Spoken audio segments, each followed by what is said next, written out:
is that makes sense to us and that we understand and offers good value and where we don't worry about losing. And the one problem with the investment business is that things don't come along in an orderly fashion, and they never will.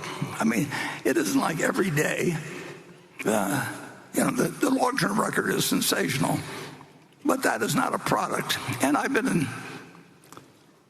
had 200 trading days times 80 years. It's 16 million trading days. It kind of, 16,000 trading days. It would be nice if every day you got 4 opportunities or something like that, and and they were expected to be equally attractive.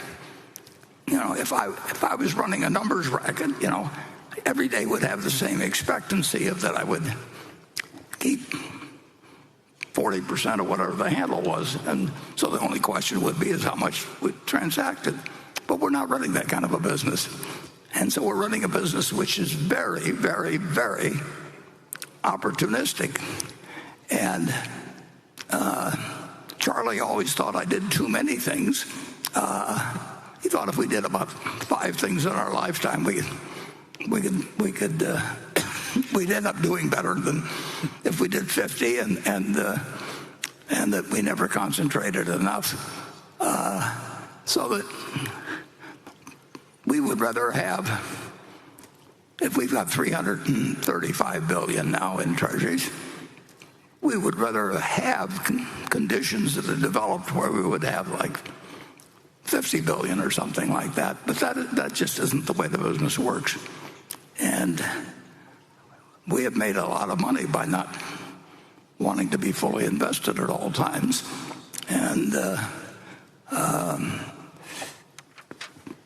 we don't think it's improper, actually, for people who are passive investors just to make a few simple investments and sit for their life. But we've made the decision to be in the business, so we think we can do a little better than that by behaving in a very irregular manner. But if you told me that I had to invest, let's say that we have a roughly $40 billion a year coming in, and we start with 335. If you told me I had to invest $50 billion every year till we got down to $50 billion, that would be the dumbest thing in the world to invest in that manner. Things get extraordinarily attractive very occasionally. The long-term trend is up. Nobody knows. And I certainly don't know. Greg doesn't know. Ajit doesn't know. Nobody knows what the market is going to do tomorrow, next week, next month, and nobody knows what business is going to do tomorrow, next week, or next month. But they spend all their time talking about it because it's easy to talk about, and but it has no value. I've never found anybody I wanted to listen to on the subject, and on the other hand, I've found that leafing through things like that big Japanese book that I can't read anymore, that's a treasure hunt. And every now and then you find something, and occasionally, very occasionally, but it'll happen again, that I don't know when.